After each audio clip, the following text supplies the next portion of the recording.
Pada malam hari ini kita akan bersama-sama membahas Dhamma dengan judul Harta Terbaik yang Menuntun pada Kebijaksanaan. Harta terbaik, kalau kita mendengar istilah harta terbaik, kira-kira menurut Bapak Ibu apa itu harta terbaik?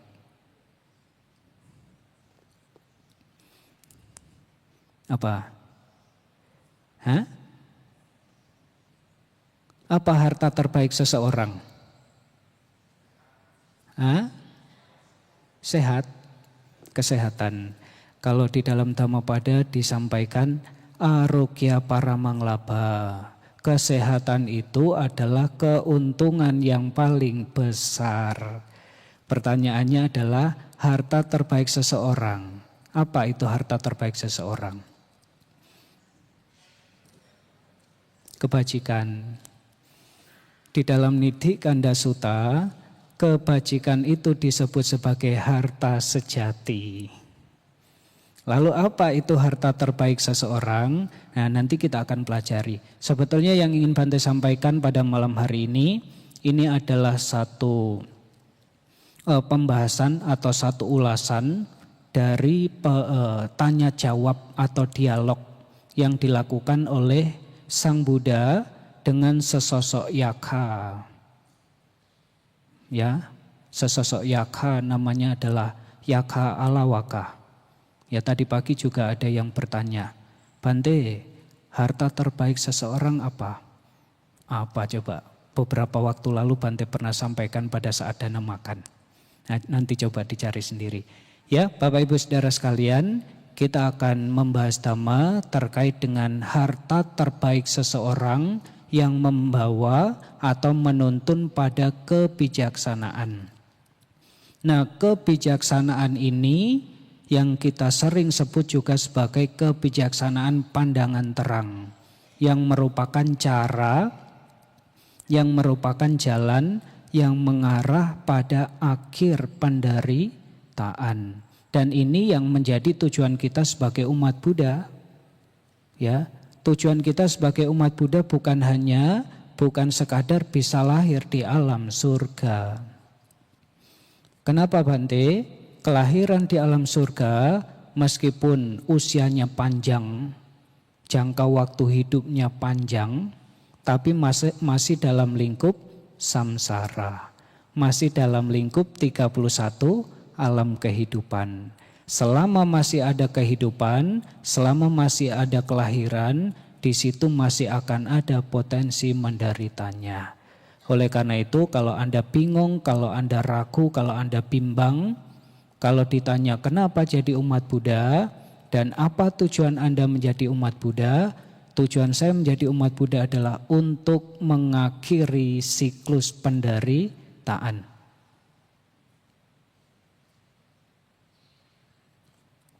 Nah, akhir dari penderitaan ini dicapai salah satunya kalau kita bisa memenuhi syarat.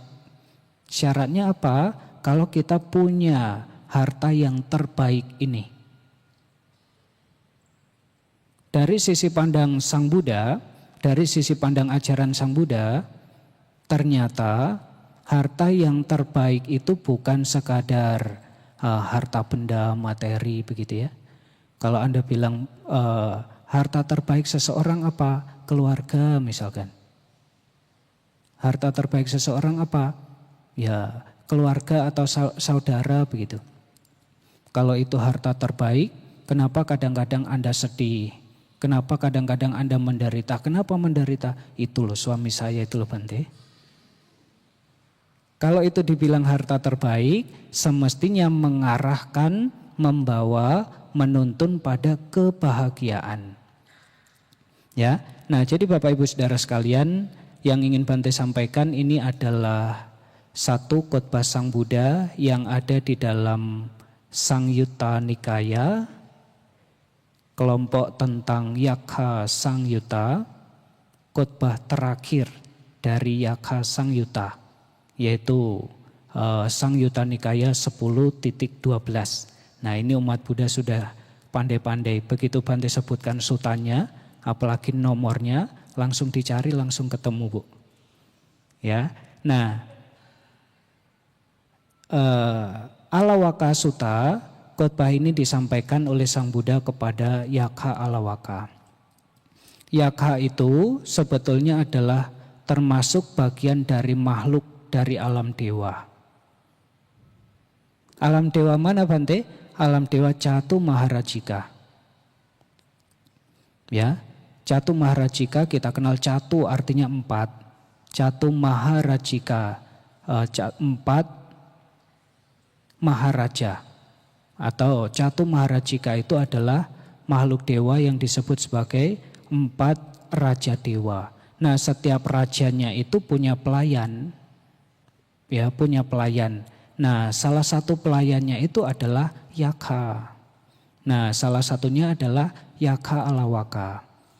Yakha Alawaka ini adalah sosok makhluk yang digambarkan dengan karakter yang bengis, yang beringas. Kalau Anda sering membaca Buddha Jaya Manggala gitu ya, syair keberapa itu? Syair kedua, ya, yang mungkin ada yang hafal. Artinya adalah lebih dari mara yang membuat onar sepanjang malam adalah Yakha Alawaka yang menakutkan, bengis dan beringas. Raja para bijaksanawan menaklukkannya dengan kesabaran. Ya, jadi Bapak Ibu Saudara sekalian, kalau mau lebih panjang sebetulnya ceritanya ini diawali ketika seorang raja dari negeri Alawi ya sedang berburu. Setelah berburu, kemudian dia beristirahat di sebuah pohon, di bawah sebuah pohon, namanya adalah pohon banyan. Nah, di pohon itu ternyata itu adalah tempat tinggal dari Yakha Alawaka. Ya. Nah, ketika dia berada di bawah pohon itu, maka Yakha itu menangkapnya. Ketika sudah ditangkap, raja itu menjadi ketakutan. Menjadi sangat ketakutan. Dia khawatir akan dibunuh, akan dimakan oleh Yakha itu. Ya. Sehingga dia dengan penuh harap, dengan memohon begitu, tolong jangan bunuh dia. Kemudian dia berjanji akan memberikan persembahan. Setiap hari dia akan memberikan persembahan berupa ya manusia dan juga nasi, begitu ya. Tapi si Yakha tidak percaya begitu saja. Nanti kalau kamu bohong gimana? Akhirnya raja bilang, kalau saya bohong, kalau saya tidak menepati janji, boleh kamu silakan datang ke istana untuk mengambil sendiri persembahan itu. Gitu ya. Akhirnya raja dilepaskan dan pulang ke kerajaan. Begitu sampai di kerajaan, dia mengumpulkan wali kota. Nah, kepada wali kota dia menyampaikan apa yang terjadi. Kemudian wali kota itu mengatakan atau menanyakan, raja bertanya enggak, perjanjian itu bertahan berapa lama? Sayangnya, raja tidak membuat kesepakatan ini seberapa lama. Gitu ya. Kemudian wali kota mengatakan, tidak usah khawatir, raja. Kami akan menyelesaikan ini tanpa membebani, tanpa merugikan raja. Akhirnya wali kota mengatakan bahwasannya para narapidana yang adalah tersangka pembunuhan yang siap untuk dieksekusi setiap hari diberikan tugas satu persatu gitu. Diberikan tugas untuk membawa sepiring nasi di bawah pohon banyan tempat kediaman Yakha Alawaka. Ya. Nah, begitu mereka membawa, mereka senang gitu ya. Nanti dikatakan bahwasanya kalau Anda melakukan ini nanti Anda dibebaskan.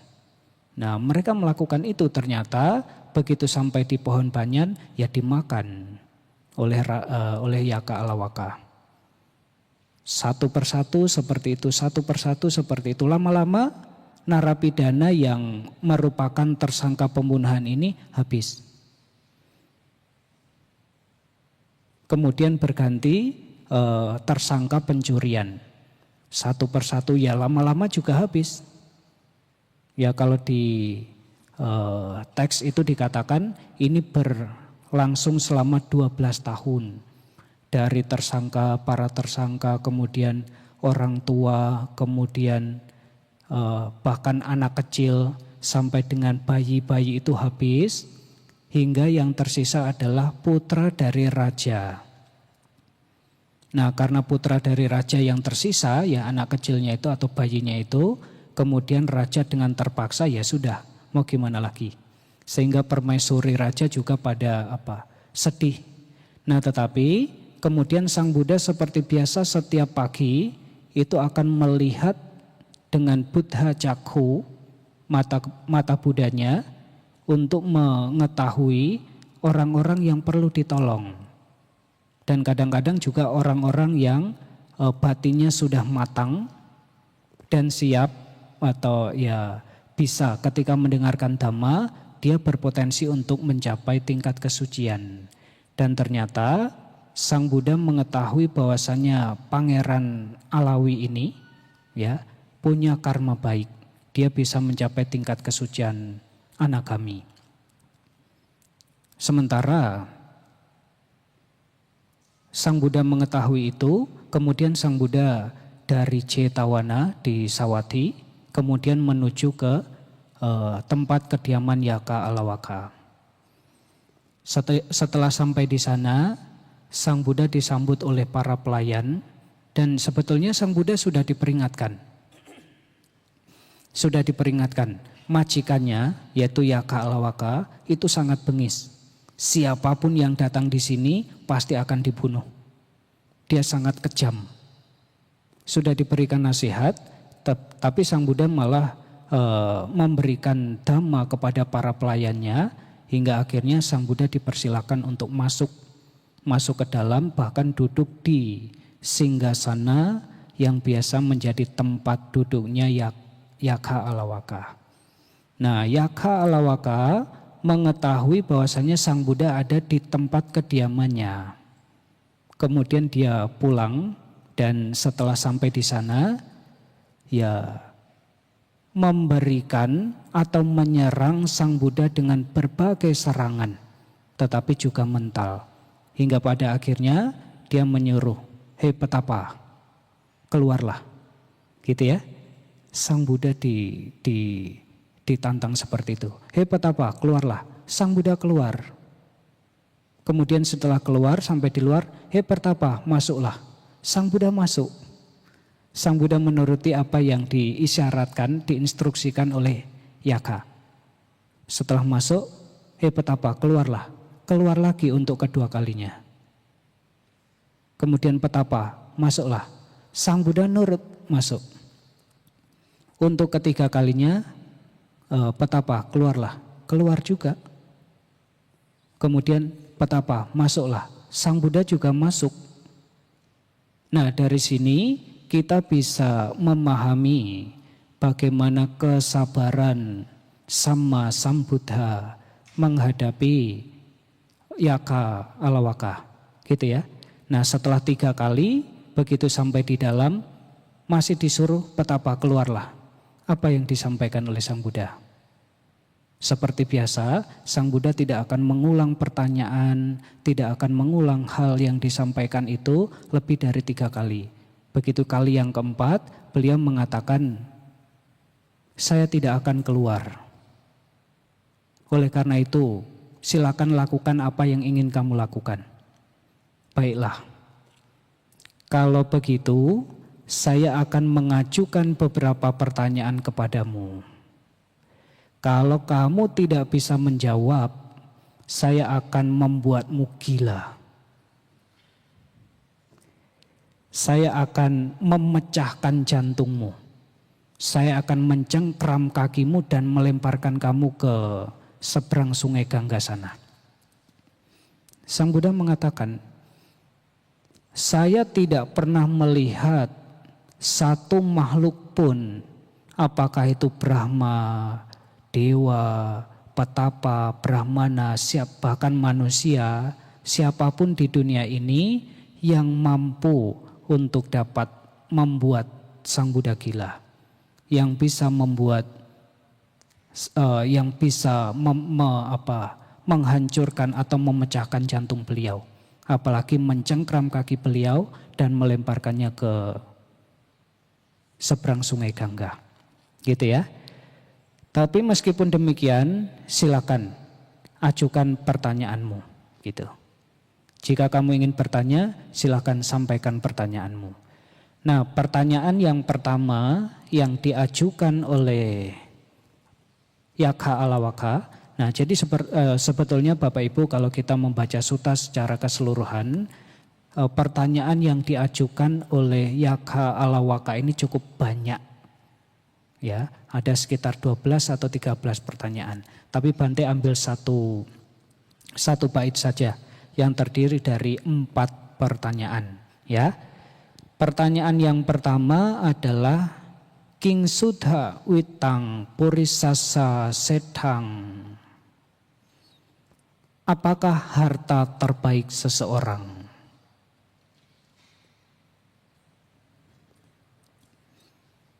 Pertanyaan kedua, Kingsu Sucinang Sukamawa Hati. Apakah yang dipraktikkan dengan baik akan membawa kebahagiaan? Yang ketiga, Kingsu Hawe Satu Tarang Rasa Nang. Apakah rasa yang paling unggul? Dan pertanyaan yang keempat, Kathang Jiwing Jiwitamahu Setanti. Artinya adalah bagaimanakah kehidupan seseorang yang dikatakan sebagai kehidupan yang terbaik? Itu adalah 4 pertanyaan Yakha yang kemudian dijawab oleh Sang Buddha. Nah, jawaban Sang Buddha adalah pertanyaan yang pertama ya. Tadi apa? Pertanyaan yang pertama, apakah harta terbaik yang bisa dimiliki oleh seorang manusia? Ternyata jawaban Sang Buddha, harta yang paling baik yang bisa dimiliki oleh seorang manusia itu adalah keyakinan, saddha. Ya, tadi Anda bilang apa? Harta terbaik tadi apa? Kesehatan, keluarga, atau Bante harta terbaik saya adalah lahan saya yang ratusan hektar itulah. Atau apalagi kesehatan, harta, keluarga, begitu ya. Nah, jadi Bapak Ibu Saudara sekalian, ternyata dari sudut pandang Sang Buddha, harta terbaik seseorang itu adalah keyakinan. Kenapa keyakinan itu disebut sebagai harta yang terbaik? Oleh karena keyakinan itu sebagai pendorong. Kalau Anda punya namanya pohon begitu, ada pohon lebat, misalkan buahnya juga lebat, itu dimulai dari mana? Dari bibit, begitu ya. Nah, keyakinan ini semacam bibit yang jika ditumbuh kembangkan akan membawa manfaat yang besar. Termasuk juga Anda bisa datang ke wihara itu karena ada satu kekuatan yang mendorong, yaitu adalah keyakinan. Kalau tidak yakin Anda tidak sampai sini. Ya, kalau Anda keyakinannya bukan kepada Buddha, kalau Anda keyakinannya kepada yang lain, mungkin datangnya bukan ke wihara. Gitu ya. Tetapi karena punya keyakinan kepada Buddha, Dhamma dan Sangha, maka Anda datang ke wihara. Dan kalau orang punya keyakinan, langkahnya itu mantap. Gitu ya. Termasuk juga menjadi umat Buddha punya tujuannya apa? Mengakhiri penderitaan. Nah, untuk bisa mengakhiri penderitaan juga diawali dengan keyakinan. Anda yakin enggak bisa mengakhiri penderitaan? Nah, ternyata umat Buddha juga enggak yakin. Ya harus yakin. Kita punya keyakinan. Kalau punya keyakinan, semangat akan muncul. Saya yakin Bante, begitu ya. Tapi kalau dari awal, saya enggak yakin Bante. Kalau dari awal saja sudah enggak yakin, termasuk Anda memulai usaha, kesuksesan, keberhasilan apapun, kalau diawali dengan keyakinan, maka Anda melakukannya dengan hati gembira. Anda melakukannya dengan antusias. Sebaliknya, kalau orang tidak yakin, ya mundur. Kalau orang yakin, dia maju. Kalau orang ragu, antara maju atau mundur. Tapi kalau orang tidak yakin, ya dia berhenti. Jalan di tempat, tidak maju, tidak mundur. Tapi kalau orang yakin, pasti dia maju. Termasuk juga Anda datang ke wihara, ini juga karena didorong oleh satu kekuatan besar berupa saddha, keyakinan. Ya. Nah, Ibu Bapak Saudara sekalian, bahkan di dalam beberapa sutta, termasuk juga Aryadhana Sutta begitu ya, tentang kekayaan mulia, Sang Buddha menyebut saddha itu di posisi awal. Di dalam Pancabala, 5 kekuatan, Sang Buddha juga menempatkan saddha itu di posisi pertama. Anda ingat enggak Pancabala, 5 kekuatan? Saddha bala, terus Wiriya bala, terus Sati bala, kemudian Samadhi bala, dan Panya bala. Ya, saddha menempati posisi yang pertama karena memang saddha atau keyakinan ini adalah modal dasar yang menggerakkan seseorang untuk melakukan sesuatu. Anda mau mempraktikkan Dhamma karena ada keyakinan. Kalau Anda tidak yakin dengan Dhamma, ngapain datang ke wihara? Ngapain baca parita? Begitu ya. Nah, tetapi yang menjadi pertanyaan adalah keyakinan yang seperti apa? Karena kalau cuma yakin saja, ya orang bisa meyakini sesuatu dan melakukan banyak hal, barangkali juga karena keyakinannya membuta begitu. Ya, karena dia yang penting yakin, tetapi ya keyakinannya ini tidak dipilih, tidak dipilah, tidak dilandasi dengan kebijaksanaan. Makanya kadang-kadang ada orang karena kurangnya kebijaksanaan, kurangnya pemahaman dan pengertian, sehingga dia melakukan sesuatu apa yang diyakini, ya, karena keyakinannya membuta, dia melakukan hal yang tidak bermanfaat. Dia melakukan hal yang merugikan.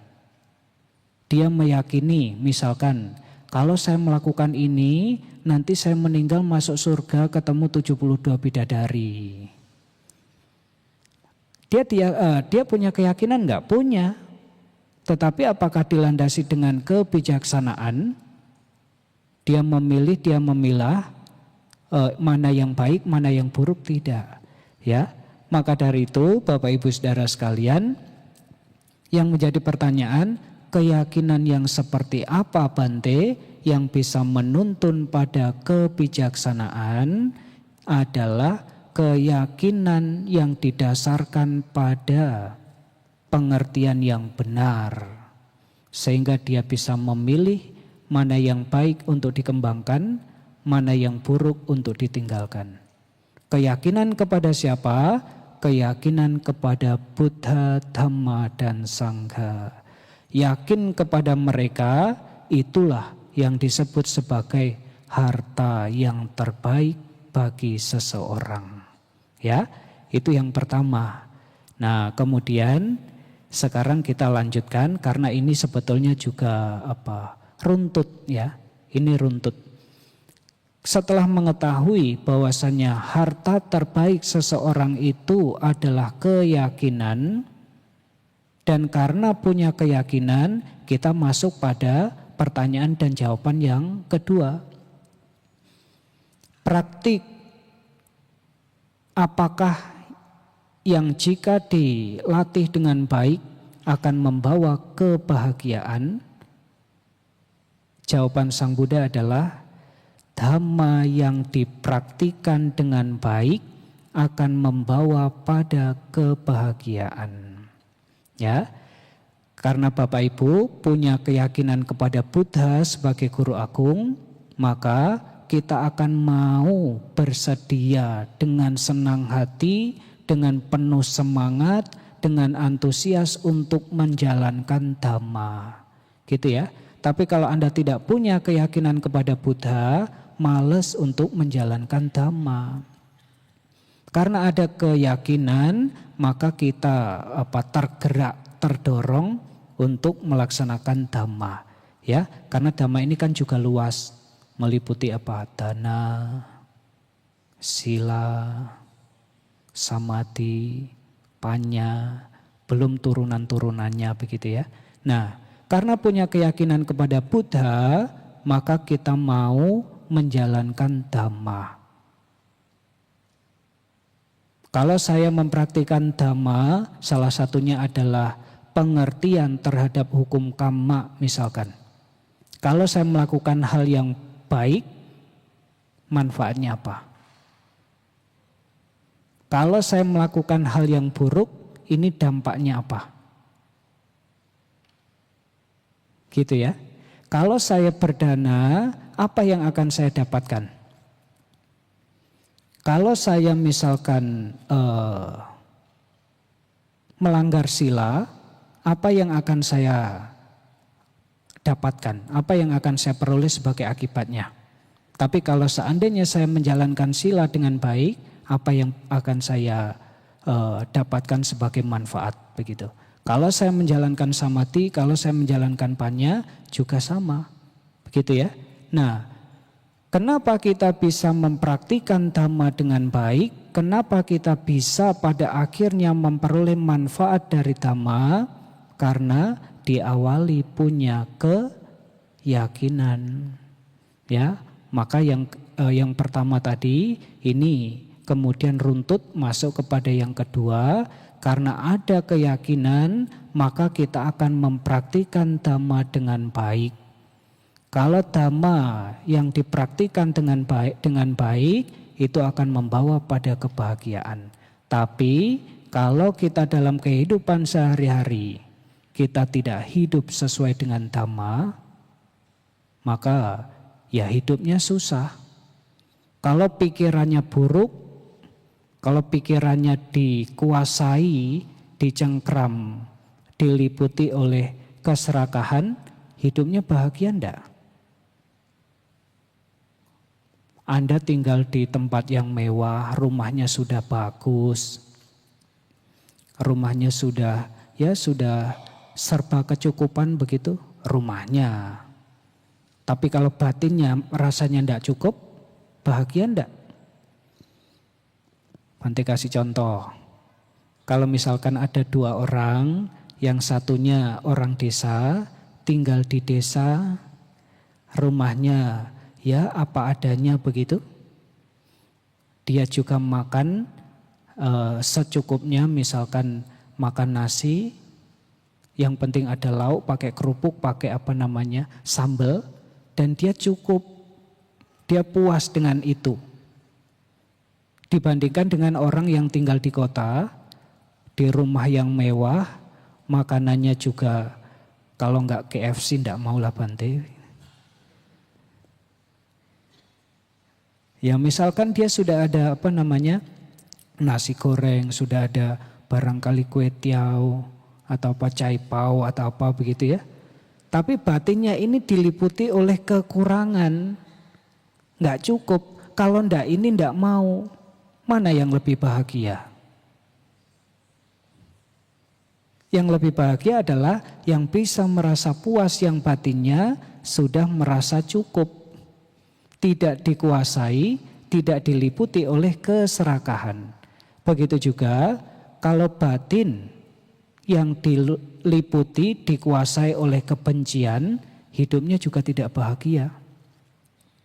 Ya, kalau Anda datang kemana begitu, kemudian melihat sesuatu, datang ke wihara saja, datang ke wihara begitu ya, kemudian melihat lantai, lihat lantai saja bisa timbul kejengkelan loh. Lihat lantai, lihat lampu juga bisa timbul kejengkelan loh. Nah ini datang ke wihara misalkan, ini lantainya kotor, siapa yang kerja di sini begitu ya. Misalkan ini lantainya kok begini, ini kok lantainya begitu. Ya, karena batin yang dikuasai oleh kebencian melihat segala sesuatu dari sisi buruknya. Maka yang ada di dalam batinnya adalah kesel, marah, protes, tidak suka. Nah, batin dari orang yang seperti itu rasanya panas. Karena itu maka hidupnya tidak bahagia. Tetapi seseorang yang batinnya bisa bebas dari loba, dosa, moha, pikirannya diarahkan dengan baik sesuai dhamma, ucapannya juga baik sesuai dengan dhamma, tindakannya juga baik sesuai dengan dhamma, maka hidupnya akan bahagia. Batinnya itu tidak terpenjara, batinnya itu tidak terbebani. Anda ingat enggak syair Dhammapada ke-1 dan yang kedua? Kan familiar sekali toh? Ingat enggak? Pikiran, syair pertama, pikiran adalah pelopor, pikiran adalah pemimpin, pikiran adalah pembentuk. Apabila seseorang berucap atau bertindak dengan pikiran yang buruk, maka penderitaan akan selalu mengikutinya, bagaikan roda pedati yang mengikuti langkah kaki lembu yang menariknya. Dhammapada bab yang pertama itu namanya adalah Yamakawagga, artinya adalah syair berpasangan. Sehingga antara yang satu dan yang kedua itu biasanya ada keterkaitan. Nah, sementara yang kedua, pikiran adalah pelopor, pemimpin dan pembentuk. Apabila seseorang berbicara atau bertindak dengan pikiran yang baik, maka kebahagiaan akan selalu mengikutinya. Bagaikan bayang-bayang yang tidak pernah meninggalkan bendanya.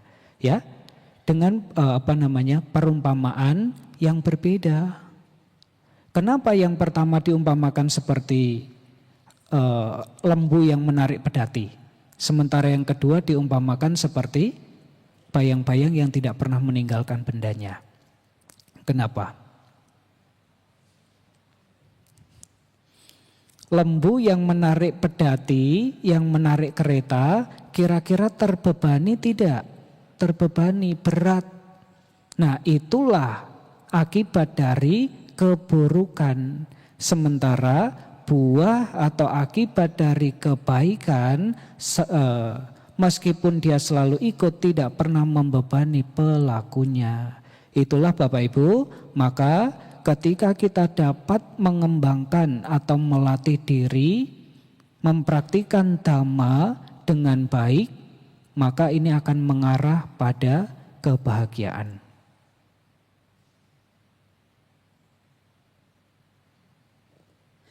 Kalau di dalam Dhammapada Anda pernah lihat barangkali di bawah itu, mungkin dana makan atau apa, ada umat yang pakai kaos putih, kemudian di belakangnya itu ada tulisan Udhite Napamacceya, gitu ya. Nah, artinya adalah bangun, jangan lengah. Udhite Napamacceya, dhammang sucaritang cari, dhammacare sukhang seti, asming loke param hija. Bangun, jangan lengah. Tempuhlah kehidupan benar. Barang siapa menempuh kehidupan benar, maka ia akan hidup bahagia, baik di dunia ini maupun di dunia berikutnya. Ya, Jadi Bapak Ibu Saudara sekalian, ketika kita punya keyakinan, kita yakin kepada Buddha, bahwasanya Buddha ini adalah orang yang telah mencapai penerangan sempurna. Dan kita juga yakin kepada Dhamma, yakin bahwasanya Dhamma inilah yang ketika saya latih, yang ketika saya praktikan, ini akan membawa saya pada tujuan saya, yaitu akhir dari penderitaan. Dan tidak hanya itu, kita yakin kepada Dhamma, karena Dhamma ini sudah dibuktikan oleh siapa? Oleh siswa-siswa Sang Buddha. Dan terbukti Dhamma ini memang membawa manfaat. Anda juga sama, karena punya keyakinan kepada Buddha, Anda melaksanakan Dhamma, mempraktikkan Dhamma, kemudian nanti yang ketiga, masuk pertanyaan yang ketiga ya. Pertanyaan yang ketiga adalah, apakah rasa yang paling unggul? Sang Buddha menjawab, kebenaran adalah rasa yang paling unggul. Ya. Jadi setelah punya keyakinan kepada Tiratana Buddha, Dhamma dan Sangha, kemudian Anda mempraktikkan Dhamma dengan baik, kemudian Anda memperoleh manfaat berupa kebahagiaan, maka pada akhirnya kita akan dapat merasakan rasa yang paling unggul. Rasa dari kebenaran. Di dalam Dhamma, ya tahun lalu Bante ada bawakan atau sampaikan tentang ini, Sang Buddha menyebut rasa yang paling unggul itu adalah Vimutti raso. Rasa dari Dhamma itu adalah rasa kebebasan. Rasa dari Dhamma itu adalah rasa kebenaran. Gitu ya. Ya, ini juga disampaikan oleh Sang Buddha di dalam Paharata Sutta. Seperti halnya samudra yang begitu luas, yang airnya hanya memiliki satu rasa. Demikian pula Dhamma dan Vinaya itu hanya memiliki satu rasa, yaitu rasa kebebasan. Vimutti raso, gitu ya. Dan inilah yang disebut sebagai rasa yang paling unggul. Bisa enggak Bante kita merasakan itu? Bisa. Diawali dari mana? Dari punya keyakinan. Dari punya keyakinan, Anda mempraktikkan Dhamma dengan baik, Anda memperoleh manfaat, hingga pada akhirnya merasakan kebebasan. Dan itulah rasa dari Dhamma. Oleh karena itu, Bapak Ibu Saudara sekalian, ya sebagai umat Buddha, pada dasarnya Dhamma apapun yang Anda praktikan, ya, dana, sila, samadhi, panya, semuanya itu mengarah pada diperolehnya, dirasakannya kebenaran. Semuanya itu mengarah pada diperolehnya kebebasan, ya, vimutti, kebebasan. Nah, itu yang ketiga. Kemudian kita lanjut ke yang keempat adalah kehidupan, bagaimanakah kehidupan yang dikatakan sebagai kehidupan yang terbaik?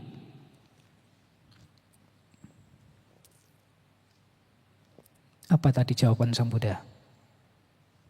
Apa kira-kira jawaban Sang Buddha? Sang Buddha menjawab, kehidupan yang berlandaskan pada kebijaksanaan yang disebut sebagai kehidupan yang terbaik.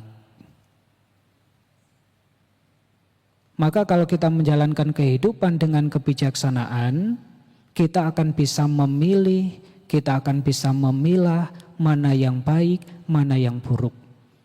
Kalau kita menjalankan kehidupan dengan kebijaksanaan, kita akan melihat segala sesuatu secara benar. Apa itu kebijaksanaan? Kita sering mendengar istilah kebijaksanaan, toh? Apa itu bijaksana? Apa itu kebijaksanaan? Beberapa hari yang lalu saya juga, nah ya meskipun begini kadang-kadang saya juga nonton online juga kok. Tapi nggak bertanya. Ya, ada juga yang tanya, apa itu kebijaksanaan? Kalau nggak salah itu di YouTube. Ya, karena saya nggak lihat full, ya saya nggak tahu itu terjawab apa enggak. Ya barangkali Anda ada yang sudah dengar apa itu kebijaksanaan.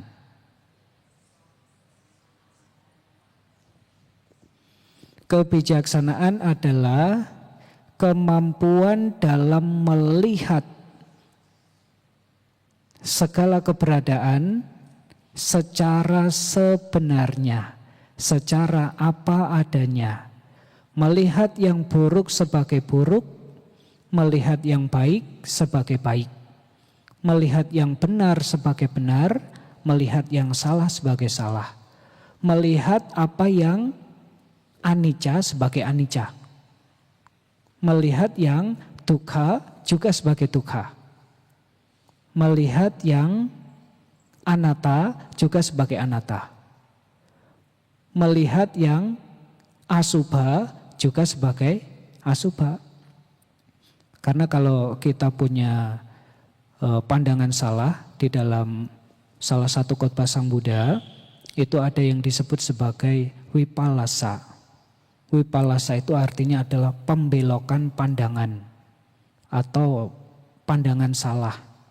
Pandangan salah yang meliputi nicca wipallasa. Nicca wipallasa itu artinya pandangan salah yang menganggap segala sesuatu yang sebetulnya itu berubah tapi dianggap nicca tetap. Ketika dia berubah, loh kok berubah? Gitu ya. Nah dia menderita. Kenapa menderita? Karena pandangannya sendiri. Kadang-kadang kita mungkin juga begitu. Karena kita belum benar-benar memahami anicca, atau bahkan tidak bisa memahami anicca, atau bahkan punya pandangan yang kebalik tadi, kita menganggap yang anicca sebagai nicca. Ya, yang pertama nicca wipallasa, yang kedua adalah sukha wipallasa, menganggap apa yang sebetulnya dukkha sebagai sukha. Yang ketiga adalah atta wipallasa, menganggap apa yang bukan aku, bukan milikku sebagai oh ini aku, ini milikku. Karena ini aku, ini milikku, harusnya dia nggak boleh berubah. Ini tapi kenapa berubah, gitu ya. Segala sesuatu yang selalu berubah tidak bisa nurut dengan kemauanku, tidak bisa dianggap sebagai aku. Tubuhku, kamu jangan sakit ya. Kita kan maunya begitu. Tapi ternyata sakit juga. Kalau tidak bisa diatur, berarti bukan aku, bukan milikku. Kemudian yang keempat adalah subha wipallasa, menganggap apa yang sebetulnya tidak indah sebagai sesuatu yang indah. Nah, maka dari itu Bapak Ibu Saudara sekalian, dengan punya kebijaksanaan, maka kita akan bisa melihat mana yang baik, mana yang buruk, mana yang benar dan mana yang salah, mana yang bermanfaat untuk dikembangkan, mana yang mudarat, mana yang tidak bermanfaat untuk kita tinggalkan. Ya, maka dengan memiliki kehidupan yang berkebijaksanaan, maka dikatakan kehidupan seseorang itu adalah kehidupan yang terbaik. Tentu kehidupan yang terbaik ini diperoleh dari mana? Diperoleh dari punya keyakinan, kemudian karena keyakinan itu mendorong dan menggerakkan seseorang untuk mempraktikkan dhamma dengan baik, sehingga dia memperoleh kebahagiaan dan merasakan rasa dari dhamma.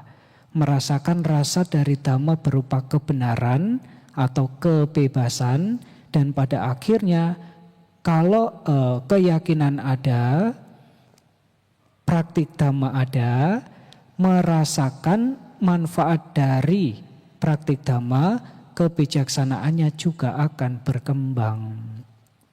Maka dikatakan keyakinan ini sebagai bibit yang ketika dia dirawat tumbuh dan berkembang akan menghasilkan buah yang besar.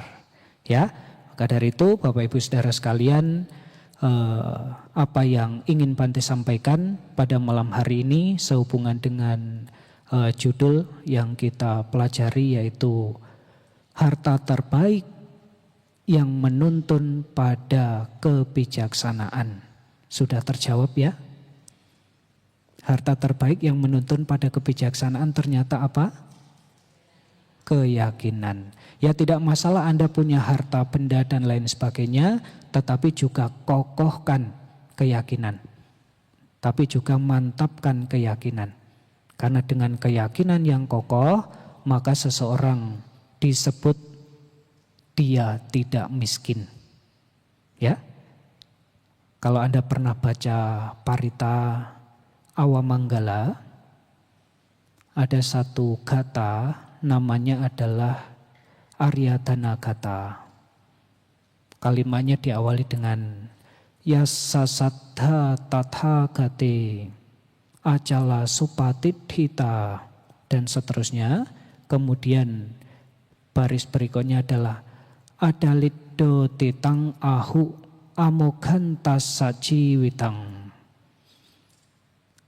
Ia yang memiliki keyakinan pada Sang Tathagata, termasuk Dhamma dan juga Sangha, kokoh dan tak tergoyahkan, acala supatidhita.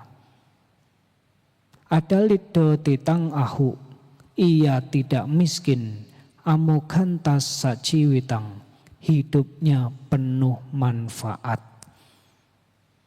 Ya, nah oleh karena itu Bapak Ibu Saudara sekalian, ya selain Anda juga menjaga, selain Anda juga merawat harta benda yang Anda miliki sebagai umat Buddha, karena kita punya tujuan berupa akhir dari samsara, akhir dari penderitaan, maka kita juga harus menjaga, merawat, bahkan juga menumbuh kembangkan keyakinan kita yang merupakan harta terbaik yang ketika dimiliki, dikembangkan, dilatih akan membawa, menuntun pada kebijaksanaan. Ya, ini yang bisa Bante sampaikan, semoga bisa dimengerti, bisa dipahami, juga bisa dipraktikkan dalam kehidupan sehari-hari sehingga kita semua semakin maju di dalam Dhamma. Akhir kata Bante tutup. Sapi sata bhawantu sukitata, semoga semua makhluk berbahagia.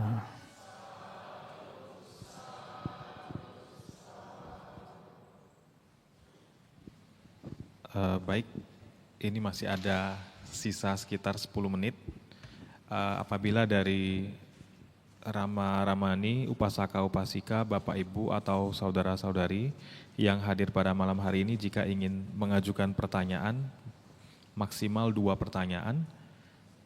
Kalau ada boleh angkat tangan.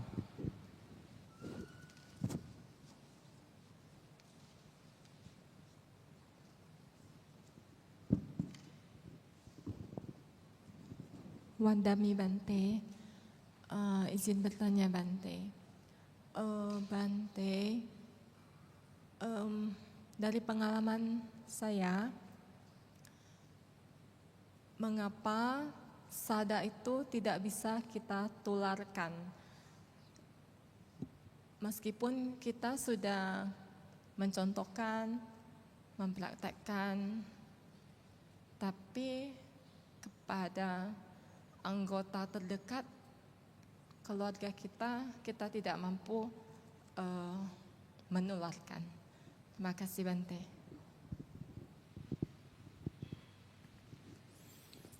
Ya, kenapa sada tidak bisa ditularkan? Sebetulnya bukan tidak bisa ditularkan. Ya, kita bisa menularkan sada keyakinan kepada orang lain, ya dengan cara-cara tertentu. Hanya saja kemajuan, perkembangan spiritual seseorang itu bergantung pada dirinya sendiri. Ya, kita hanya bisa mengondisikan orang lain. Kita bisa mengajak orang lain untuk melakukan hal yang baik. Kita bisa mengajak mereka untuk datang ke wihara.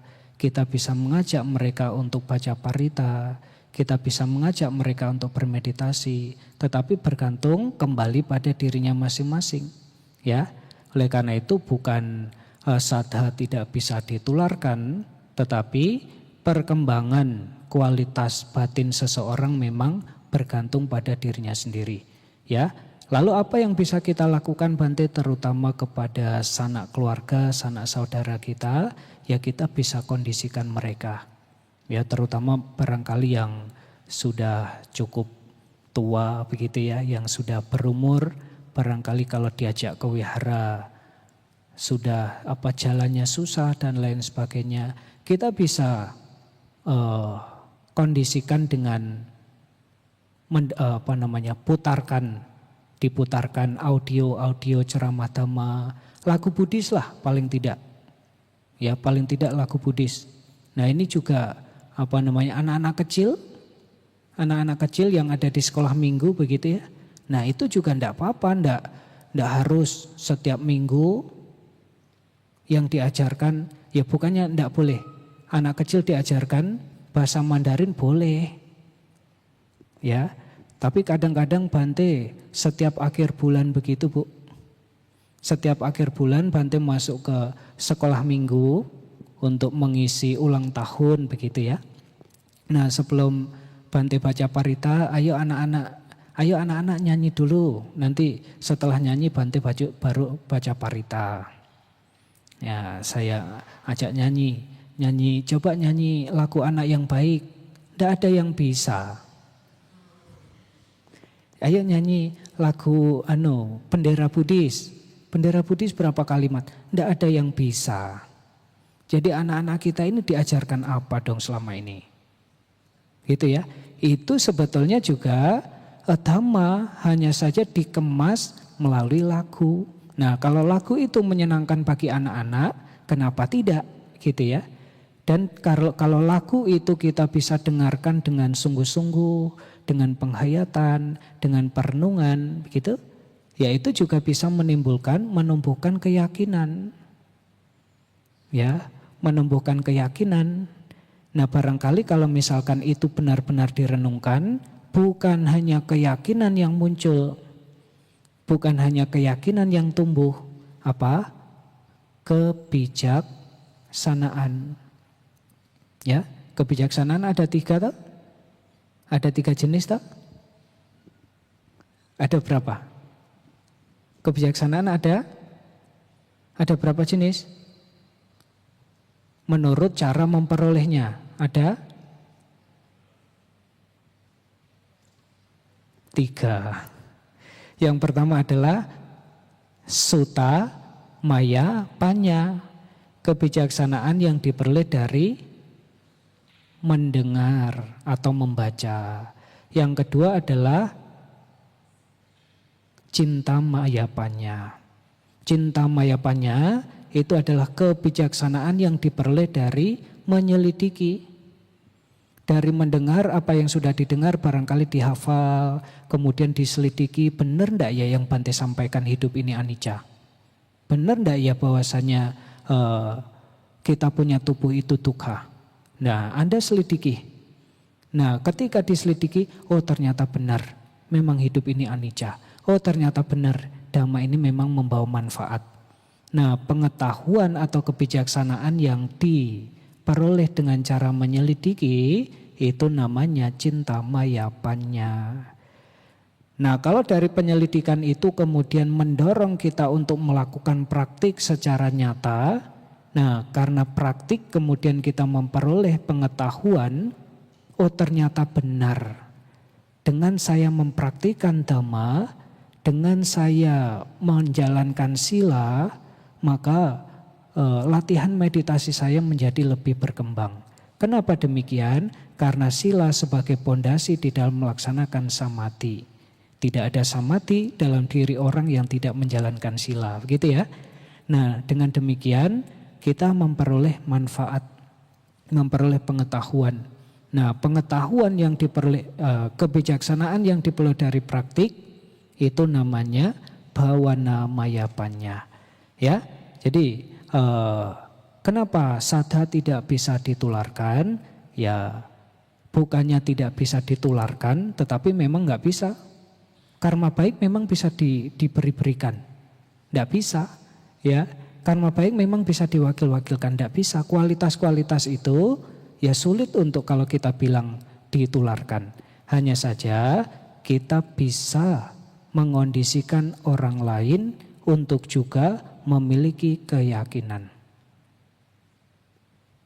Kita bisa mengajak orang lain dalam hal-hal yang patut, dalam hal-hal yang bajik, dalam hal-hal yang bisa menumbuh kembangkan keyakinan. Ya, seseorang yang memiliki keyakinan atau seseorang yang bisa disebut dia memiliki keyakinan bisa dilihat dari 3 indikator. Ini disampaikan oleh Sang Buddha di dalam Tidhana Sutta. Para bhikkhu ada atau dalam 3 hal, dalam 3 kasus, seseorang dapat disebut dia memiliki keyakinan. Yang pertama adalah dasanaka musilawantang, melihat orang-orang yang bermoral. Senang melihat orang-orang yang baik. Bukan hanya melihat, barangkali juga berasosiasi dengan mereka. Termasuk Anda para umat Buddha begitu ya, senang melihat para bante. Bahkan kalau ada bante siapa datang mau minta foto begitu ya. Ada bante siapa, ada lumpo siapa datang nanti minta liontin, minta kalung, bahkan ada yang minta kepret. Sekali tidak cukup, kalau bisa sampai basah kuyup. Gitu ya. Nah, sebetulnya melihat orang yang bermoral itu bukan hanya melihat, tetapi berusaha untuk nilai bajik apa yang beliau ajarkan. Gitu ya. Melihat lebih ke meneladani. Nilai luhur apa yang beliau sampaikan. Hal bajik apa yang bisa saya petik dari para beliau-beliau. Begitu ya. Sehingga dengan cara itu, kalau ada keinginan, ada hasrat, ada canda, menyenangi untuk melihat orang-orang yang baik, ya itu adalah kriteria pertama, seseorang dapat disebut dia punya keyakinan. Ya. Kemudian yang kedua adalah saddhammang sotumicchati, mendengarkan dhamma yang sejati.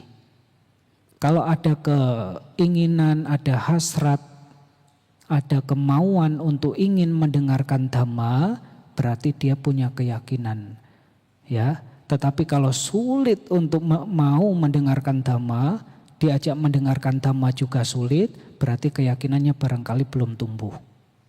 Nah, orang-orang yang seperti ini barangkali ya sering-sering kita perdengarkan. Ya, kita ajak untuk mendengarkan dhamma.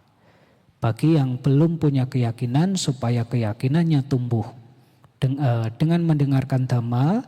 Bagi yang sudah punya keyakinan, supaya keyakinannya menjadi lebih kokoh, menjadi lebih mantap. Ya, itu yang kedua. Kemudian yang ketiga adalah winaye macera malang. Artinya seseorang yang berdiam dengan kondisi batin yang bebas dari noda kekikiran.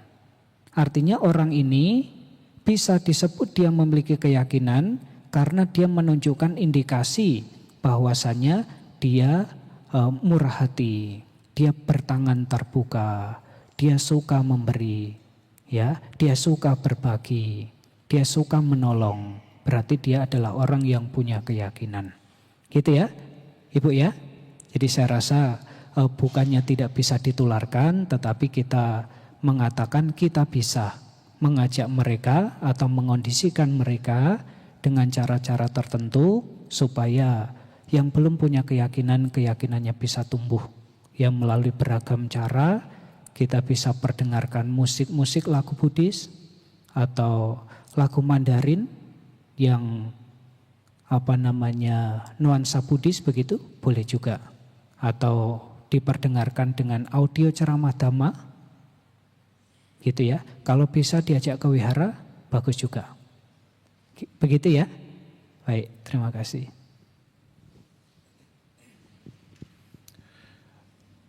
Baik, masih ada sisa waktu. Kalau masih ada pertanyaan, silahkan. Satu lagi terakhir. Tunjuk tangan supaya bisa dikasih mic.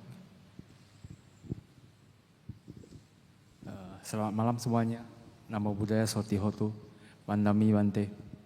Jadi saya mau bertanya Bante. Tadi Bante kan bilang harta terbaik itu keyakinan.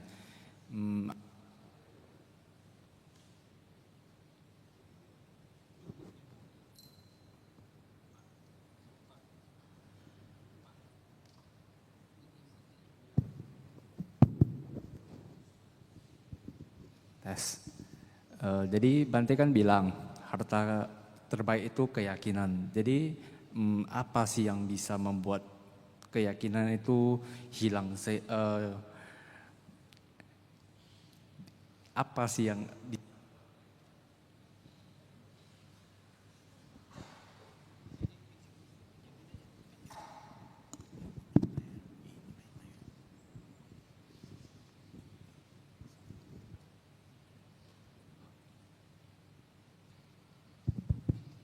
Halo.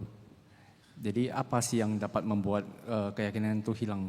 Apa-apa aja yang mau dihindari biar kita nggak kehilangan harta itu Bante. Anumbona, terima kasih.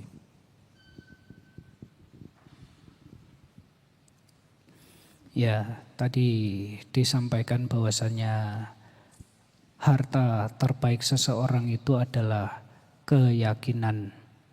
Dan untuk merawat keyakinan supaya keyakinannya itu tidak hilang, dan kita juga harus paham apakah keyakinan itu juga bisa hilang, dan kalaupun keyakinan itu hilang, hilang karena apa, gitu ya.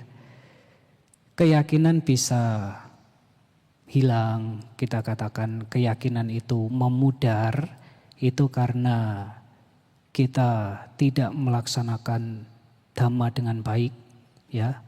Katakan kita melanggar sila, sudah punya keyakinan, ya, sudah punya keyakinan, tetapi praktiknya tidak searah, tidak sejalan, tidak sejalur. Umat Buddha katakan dia sebagai upasaka, sebagai upasika. Apa artinya upasaka? Anda tiap hari disebut upasaka, upasika.